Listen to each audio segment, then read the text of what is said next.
అందరికీ నమస్తే అండి. వైఎస్ఆర్ కాంగ్రెస్ పార్టీ అధికారంలో ఉన్న 5 సంవత్సరాల్లో పోలీసులు, కొన్ని వ్యవస్థలు, కొంతమంది అధికారులు హద్దులు మీరి ప్రవర్తించారు, హద్దులు దాటారు. రాజకీయ కక్ష సాధింపులు, కుట్రల్లో భాగంగా ఒక పార్టీ అంటే అధికార పార్టీ కనుసన్నల్లో అధికార పార్టీ నాయకులను సంతృప్తిపరచడానికి, అధికార పార్టీ రాజకీయ ఆకాంక్షలను నెరవేర్చడానికి చాలామంది నాయకులు, వ్యవస్థలో భాగంగా ఉన్న అగ్రనాయకులు కూడా కీలకమైన అధికారులు కూడా హద్దులు మీరి ప్రవర్తించి నిబంధనలకు విరుద్ధంగా తప్పుల మీద తప్పు చేశారు.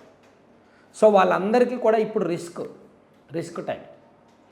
రేపొద్దున ఇంకో 2 నెలల్లో గవర్నమెంట్ మారితే జూన్ 4వ తేదీన రాబోయే ఫలితాల్లో గనక వైఎస్ఆర్ కాంగ్రెస్ పార్టీ అధికారంలోకి రాకపోతే, కూటమి ప్రభుత్వం అధికారంలోకి వస్తే ఖచ్చితంగా ఈ 5 ఏళ్లలో పాలసీ పరంగా తీసుకున్న నిర్ణయాలతో పాటు, పెట్టిన కేసుల విచారణ నివేదికలతో పాటు సిఐడిలోను, సిట్లోను, పోలీస్ డిపార్ట్మెంట్లోను, హోంశాఖలోను జరిగిన అంతర్గత అంశాలు మొత్తాన్ని తవ్వుతారు ఖచ్చితంగా. ఎందుకంటే సాధారణంగా మనం తమిళనాడులో చూసాం. తమిళనాడు పాలిటిక్స్ మనకు తెలుసు. డిఎంకే అధికారంలో ఉంటే అన్నా డిఎంకే వాళ్ళ మీద కేసులు పెట్టి అరెస్ట్ చేస్తారు, అన్నా డిఎంకే అధికారంలో ఉంటే డిఎంకే వాళ్ళ మీద కేసులు పెట్టి అరెస్ట్ చేస్తుంటారు. అలాగే జరుగుద్ది. సో అటువంటి రాజకీయం మన ఆంధ్రప్రదేశ్లో కూడా ఉంది. 2014 నుంచి 19 వరకు చంద్రబాబు గారు అధికారంలో ఉన్నప్పుడు వైసీపీ వాళ్ళని ఎవరిని టార్గెట్ చేయలేదు, అరెస్ట్ చేయలేదు, కానీ కేసులు పెట్టారు, వేధించారు, కానీ అరెస్టుల వరకు వెళ్ళాల.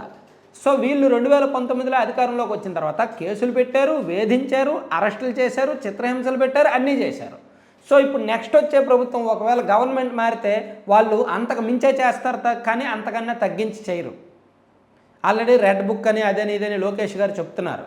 సో అంటే తప్పుకు దొరకకూడదు, దొరికితే మాత్రం బలైపోతారు. అలా దొరకకుండా ఉండాలి అంటే ఆధారాలు కాల్చేయాలి, ఆధారాలు లేకుండా చేయాలి. ఏపీ సిఐడి అధికారులు కొంతమంది అదే పనిలో ఉన్నారంట. ఈరోజు మంగళగిరిలోని సిట్ కార్యాలయంలో కొన్ని కీలకమైన పత్రాలను దహనం చేశారంట. అలా దహనం చేయడం మీడియా కంటపడింది. చాలామంది వీడియోస్ తీసి మీడియాలోను, సోషల్ మీడియాలోను వదిలేరు. అవి హెరిటేజ్కి సంబంధించిన కేసు. చంద్రబాబు గారి మీద కేసులు ఉన్నాయి చూడండి. హెరిటేజ్ ఒకటి, ఫైబర్ గ్రిడ్ ఒకటి, స్కిల్ డెవలప్మెంట్ కేసు ఒకటి, ఇలా రకరకాల కేసులు ఉన్నాయి కదా. సో ఈ కేసుల విచారణ సందర్భంగా ఏపీ సిట్ కొన్ని నకిలీ పత్రాలను సృష్టించారు. నిబంధనలకు విరుద్ధంగా కొన్ని ఐటీ రిటర్న్స్, డాక్యుమెంట్స్ అన్నీ తీసుకొచ్చి ఆఫీసులో పెట్టారు. సో ఒకవేళ ప్రభుత్వం మారితే ఆ ఆఫీసు వాళ్ళ కంట్రోల్లో ఉంటుంది. అప్పుడు అందులో ఉన్న ఫైల్స్ అన్నీ కూడా తెలిసిపోతాయి. అవన్నీ సృష్టించిన ఫైల్స్ అన్నీ ఫేక్ ఫైల్స్ అన్నీ తెలిసిపోతాయి. అప్పుడు ఎవరు దీనికి కారకులో వాళ్ళ మీద చర్యలు తీసుకుంటారు. కాబట్టి అసలు ఆ ఫైల్సే దొరకకుండా చేసేస్తే, ఆ పేపర్లే దొరకకుండా చేసేస్తే ఏ బాధ ఉండదు కదా అని ఆ పేపర్లని ఈ విధంగా దహనం చేశారు అని తెలుగుదేశం పార్టీ ఆరోపిస్తోంది.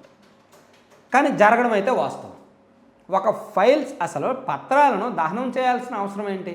అలా చేశారు అంటే తప్పు చేసినట్టే కదా. మనం సినిమాల్లో చూస్తుంటాం, ఒక ఇంపార్టెంట్ పేపరు ఏమైనా ఉందంటే ఏం చేస్తారు, ఎవరైనా చదవకూడదు అంటే కాల్ చేస్తారు.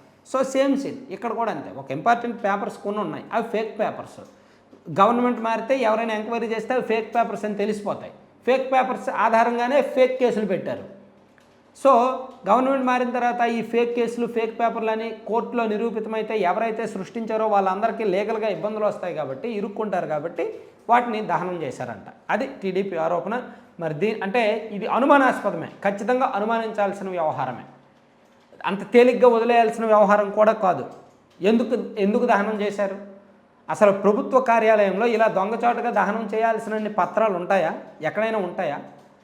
ఉంటే ఇవన్నీ కూడా బయటపెట్టాల్సిన అవసరం ఉంది. సో మొత్తానికి ఎన్నికలకు ముందు తెలుగుదేశం పార్టీకి ఒక పెద్ద వెపన్ దొరికింది, ఆయుధం దొరికింది. దీన్ని పట్టుకొని వాళ్ళు జనంలోకి వెళ్తున్నారు కూడా. ఇప్పుడు ఆల్రెడీ ఈరోజు దగ్ధం చేసిన వీడియోలు, ఫోటోలు సోషల్ మీడియాలో బాగా చక్కర్లు కొడుతున్నాయి. టీడీపీ మీడియాలో కూడా అదే చెప్పుకుంటున్నారు.